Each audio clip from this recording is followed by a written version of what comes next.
আসসালামু আলাইকুম রহমতুল্লাহি ওবরকাতুহ। সম্মানিত দর্শক, জামায়াত ইসলামী বাংলাদেশের সাম্প্রতিক যে আচরণ, তাদের বডি ল্যাঙ্গুয়েজ, মন মানসিকতা এবং তাদের কিছু কর্মকাণ্ড এবং কথাবার্তা শুনলে মনে হয় যে তারা 100% নিশ্চিত আগামী যে নির্বাচন, সেই নির্বাচনের মাধ্যমে তারা ক্ষমতায় চলে আসছে। দ্বিতীয়ত, জনগণের মধ্যে এই মুহূর্তে বাংলাদেশে একটা সাধারণ পারসেপশন, সেটি হলো যে মূলত ডক্টর মোহাম্মদ ইউনূস সামনে ক্ষমতা চালালেও পেছন থেকে কলকাঠি নাড়ছে জামাত। রাষ্ট্রের যত গুরুত্বপূর্ণ পদ এবং পদবি রয়েছে, প্রায় সব ক্ষেত্রেই জামাত বিএনপিকে পরাজিত করে কৌশলগত গুরুত্বপূর্ণ পদ এবং পদবিগুলো তারা নিজেরা দখল করে নিয়েছে। এবং এখানে এত ম্যাটিকুলাসলি সব কিছু ভাগাভাগি করা হয়েছে যে বিএনপি এখন যখন বুঝতে পেরেছে যে কি সর্বনাশ তাদের ঘটে গেছে, তখন আলটিমেটলি দুর্নাম এবং বদনাম ছাড়া তাদের অন্য কোনো কিছু ভাগ্যে জুটছে না।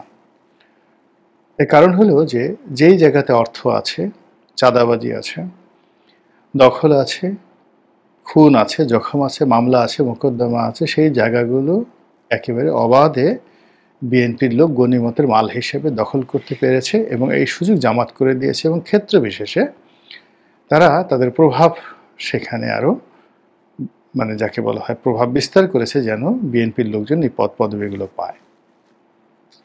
ফলে দেখবেন পুলিশ, র্যাব, এই সকল জায়গাতে জামাতের লোকজন অত গুরুত্বপূর্ণ দায়িত্ব পালন করেনি। কিন্তু শিক্ষা, ধর্ম, তারপর সংস্থাপন, ক্যাবিনেট ডিভিশন, প্রধানমন্ত্রীর বা প্রধান উপদেষ্টার কার্যালয়, এর বাইরে বিচারালয়, প্রায় সব ক্ষেত্রে যেগুলো সিদ্ধান্ত গ্রহণ করে, সেই সিদ্ধান্ত গ্রহণ করার জায়গাগুলো বিশেষ করে স্বাস্থ্য খাত, জামাত সেখানে চমৎকারভাবে তাদের লোক বসিয়ে এখন পেছন থেকে এমনভাবে ছড়ি ঘোরাচ্ছে, যার ফলে সামনে যারা আছে, উপদেষ্টা হোক বা প্রধান উপদেষ্টা হন, তাদের আসলে জামাতের হুকুমের বাইরে যাওয়ার কোনো সুযোগ নেই। এর ফলে জেলা থেকে উপজেলা, উপজেলা থেকে পৌরসভা, পৌরসভা থেকে ইউনিয়ন পরিষদ, ইউনিয়ন পরিষদ থেকে সচিবালয়, সচিবালয় থেকে বিচারালয়, বিচারালয় থেকে বিভিন্ন দূতাবাস, এমনকি মিডিয়া জগৎ, দেশের প্রধানতম গণমাধ্যমগুলো এখন জামাতের দখলে। এবং জামাত যে ন্যারেটিভগুলো তুলে দিচ্ছে, সেই ন্যারেটিভগুলি মার্কেটিং হয়ে যাচ্ছে, হোক সেটা বিএনপির বিরুদ্ধে, হোক সেটা ডক্টর ইউনূসের বিরুদ্ধে কিংবা আওয়ামী লীগের বিরুদ্ধে, ডাজ নট ম্যাটার। জামাত যেটা চাচ্ছে ওটা ইউটিউবে ট্রেন্ডিং হচ্ছে, ওটা ফেসবুকে ভাইরাল হচ্ছে এবং মূল ধারার যারা গণমাধ্যম, সেই গণমাধ্যমে ওইভাবেই রিপোর্টিং হচ্ছে। জামায়াতের যে আমির, এই মুহূর্তে আসলে তিনি আমিরুল আমিরাত। ধরুন আফগানিস্তানের মতো একটা আমিরাত প্রতিষ্ঠা হয়ে গেছে, আর সেই আমিরাতের প্রধান তাত্ত্বিক পুরুষ, আফগানিস্তানে যেমন আখুন্দজাদা রয়েছেন, ঠিক তদ্রূপ তিনি এখন সকল ক্ষমতার কেন্দ্রবিন্দুতে পরিণত হয়েছেন। দলে দলে লোক তার দপ্তরে যাচ্ছেন, দপ্তরে নয়, তার বাসভবনে যাচ্ছেন, অনেকটা আয়াতুল্লাহ খোমেনির মতন করে। এবং ব্যবসায়ীরা, আমলারা, কূটনীতিবিদরা, রাজনীতিবিদরা, প্রায় সবাই, তারপরে সাহায্য প্রত্যাশী যারা সাধারণ মানুষ, আমজনতা, তারা জামাতের আমিরের বাসায় গিয়ে যেভাবে ভিড় করছেন, এর শতভাগের 1 ভাগ ভিড় মির্জা ফখরুল সাহেবের বাসায় কিংবা জনাব তারেক রহমান সাহেবের বাসায় কিংবা বেগম জিয়ার বাসায় হচ্ছে না। এটা হলো রূঢ় বাস্তবতা। তো এই যে নির্মম, নিষ্ঠুর, কঠিন যে বাস্তবতা, এই বাস্তবতার কারণে জামাতের যারা বিভিন্ন নেতৃবৃন্দ রয়েছেন, তাদের মধ্যে একটা ভাব চলে এসেছে যে আমিরাত প্রতিষ্ঠা হয়ে গেছে, আমরা ক্ষমতায় এসে গেছি, কাজে আগামীতে আমাদের কিভাবে এই রাষ্ট্রটা পরিচালনা করতে হবে, এজন্য কিছু বক্তব্য দেওয়ার দরকার। সঙ্গে সঙ্গে নিজেদেরকে প্রস্তুত করা দরকার এবং নিজেদের চেহারা এবং চরিত্র জনগণের নিকট প্রকাশিত হওয়া দরকার। এবং এই কারণে আপনি দেখবেন অনেক অখ্যাত মুখ, অচেনা মুখ রাতারাতি এখন টেলিভিশনে আসছেন, তারা বক্তব্য দিচ্ছেন। এবং আমি কয়েকটা টেলিভিশন কেন্দ্রে জিজ্ঞাসা করলাম যে এই লোকগুলো আপনারা কোথায় পান, তারা কিভাবে আসে, আমরা তো তাদেরকে চিনি না, আপনারা তাদেরকে চিনেন কি করে? তো তারা সবাই বলেন যে ওনারা সবাই জামাতের যে একটা কেন্দ্রীয় সেল রয়েছে, এটাকে বলা হয় আমিরের সুপারিশ। হয়তো আমির করেন না, কিন্তু এভাবে প্রচারিত হয়ে গেছে যে আমিরের সুপারিশ নিয়ে তারা টেলিভিশন টকশোতে হাজির হন। এই হলো বাস্তবতা। এবং টেলিভিশন টকশোগুলো তাদেরকে গেস্ট করতে অনেকটা বাধ্য হয়ে যায়। এর বাইরে বেশ কয়েকটি টকশো রয়েছে যারা হোস্ট এবং মালিক পক্ষ, তারা আসলে জামাতকে প্রমোট করতে চাচ্ছে। দুনিয়ার কোথাও কোনো লোক না পেলে তারা জামাতের লোক আনবে। এবং আমাদের দেশের যারা সিনিয়র টকশো করেন, তাদের সঙ্গে জামাতের যারা জুনিয়র টকশো আসছেন তাদেরকে বসিয়ে দিয়ে তাদের গুরুত্ব বাড়িয়ে দিচ্ছেন, তাদেরকে কথাবার্তা শেখাচ্ছেন এবং তাদের পরিচিত, তাদের যে মুখের যে পরিচিতি, এটা সর্বসাধারণে পৌঁছে দিচ্ছেন, ভাইরাল করে দিচ্ছেন। এমনি একটা উদ্যোগ দেখলাম যে দেশ টেলিভিশনের একটা টকশো হলো, ফারনাজ জুই ভদ্রমহিলা, তো তার সঙ্গে জামাতের একজন নেতা ছিলেন। তো তিনি অসাধারণ কতগুলো কথা বলেছেন, সেই কথাগুলো নিয়ে মূলত আজকের এই আলোচনা। অত্যন্ত দৃঢ়তা নিয়ে, আত্মবিশ্বাস নিয়ে তিনি যে বিষয়গুলো বলেছেন যে জামাত ক্ষমতায় আসলে অবশ্যই অবশ্যই শরিয়া আইন বাংলাদেশে প্রতিষ্ঠিত হবে। ভালো কথা। তখন তাকে প্রশ্ন করা হলো যে শরিয়া আইন যদি প্রতিষ্ঠিত করা হয়, তাহলে আমাদের দেশে যে সিআরপিসি আছে, পেনাল কোড আছে, বিপিসি আছে, ল অফ কন্ট্রাক্ট আছে, এরকম হাজারো আইন, আমাদের যে আইনের ধারাবাহিকতা, এটা ল্যাটিন থেকে এসেছে, গ্রিক থেকে এসেছে, রোমান থেকে এসেছে, ইংলিশ থেকে এসেছে, এমনকি আরব থেকে এসেছে, তারপর মুঘলদের থেকে এসেছে, সুলতানি আমল থেকে এসেছে, ইন্ডিয়ান যে সুপ্রিম কোর্ট থেকে এসেছে, প্রিভি কাউন্সিল, ব্রিটিশ লয়ের দুটো, একটা হলো কেবলমাত্র পাক ভারত উপমহাদেশের জন্য যে কাউন্সিল গঠিত করা হয়েছিল, সর্বোচ্চ আপিলের ডিভিশন, সেটাকে বলা হতো প্রিভি কাউন্সিল। সেই প্রিভি কাউন্সিল থেকে এসেছে। আবার অ্যাট দ্য সেম টাইম ব্রিটেনের যে তাদের যে অভ্যন্তরীণ ল রয়েছে, আইন আদালত রয়েছে, সেখান থেকে অনেকগুলো লিগেসি, অনেকগুলো কেস স্টাডি আমাদের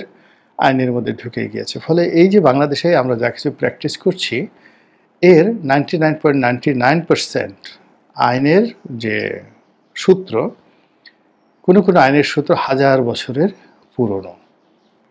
এর মধ্যে শরিয়া আইন আছে, এর মধ্যে লাহোর হাইকোর্টের জুরিডিকশন আছে, কোরআন আছে, হাদিস আছে, ইজমা আছে, কিয়াস আছে। তো সব মিলিয়ে যেহেতু আমি আইনের ছাত্র, এই জিনিসগুলো আমি কম বেশি জানি।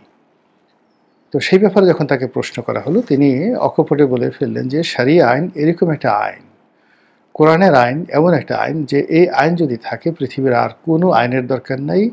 মানুষের যত চাহিদা, যত প্রয়োজন, এই শরিয়া আইনের মধ্যেই করা সম্ভব। ফারনাজ জুই আর দ্বিতীয়বার প্রশ্ন করেননি।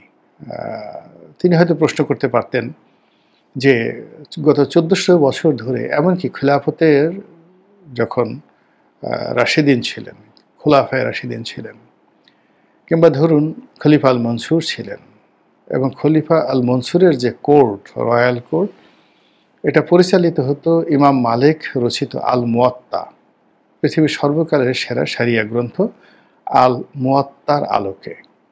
তো সেই সময়টিতেও কি শরিয়া আইন চালু ছিল, নাকি রোমান আইন চালু ছিল? এই প্রশ্নগুলো তাকে করা হয়নি।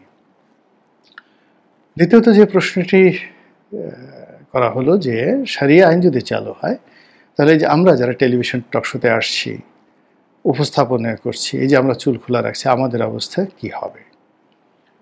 তো এটার তিনি একটা এলোমেলো জবাব দিলেন যে আপনাদেরকে এমন কোনো কিছু করা হবে না যেটা আপনাদের খুব কষ্ট হয়।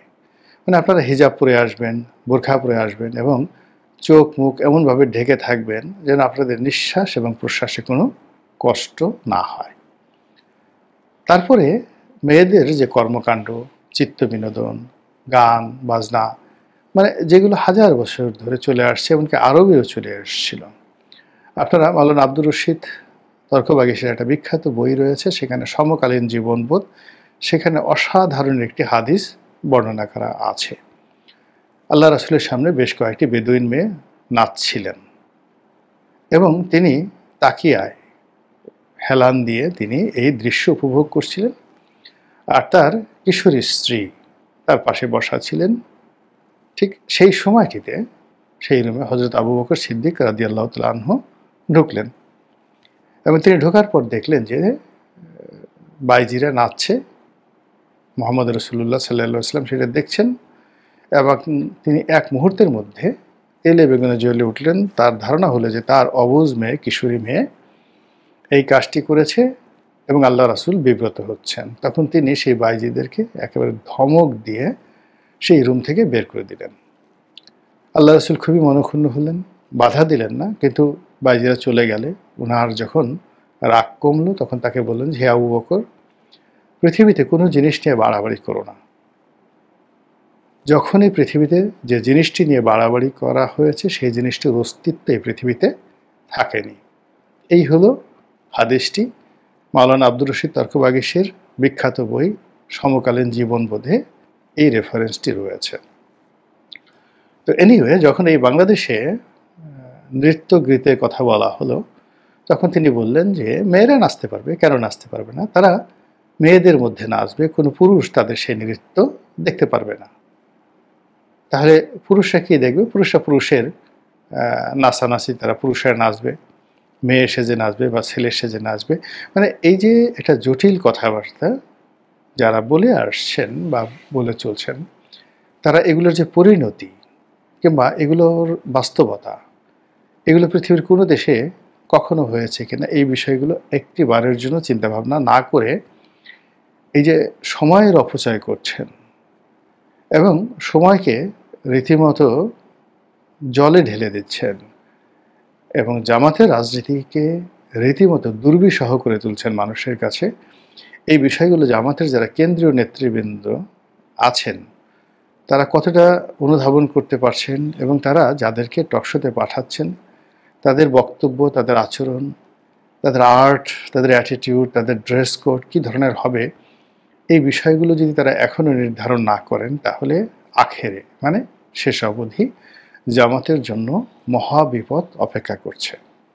কারণ খুবই স্পষ্ট, এই পৃথিবীর যা কিছু পরিবর্তন হয়েছে প্রায় বেশিরভাগই পরিবর্তন হয়েছে মানুষের কথা দ্বারা, ভাষা দ্বারা, দ্বিতীয় লিখনি দ্বারা, কর্ম দ্বারা নয়। কিন্তু মানুষ যেটা লিখেছে এটা হলো দ্বিতীয়, আর মানুষ যেটা বলেছে এটা প্রথমত, এবং এটা জাস্ট লাইক এ বুলেট। আপনি আপনার কথা দ্বারা মুহূর্তের মধ্যে একটা সমাজে যুদ্ধ বাঁধিয়ে দিতে পারেন, কথা দ্বারা মুহূর্তের মধ্যে একটা সমাজে শান্তি ফিরিয়ে আনতে পারেন। এজন্য মানুষের বক্তব্য বা কথাকে বলা হয় কালাম, এবং আল্লাহ প্রথমে বলেছেন যে আমি মানুষকে এই কালাম শিক্ষা দিয়েছি, জবান শিক্ষা দিয়েছি। তো এই জবান যে তাকে দিয়েছে, এই জবানের জন্য তার কৃতজ্ঞ হওয়া উচিত।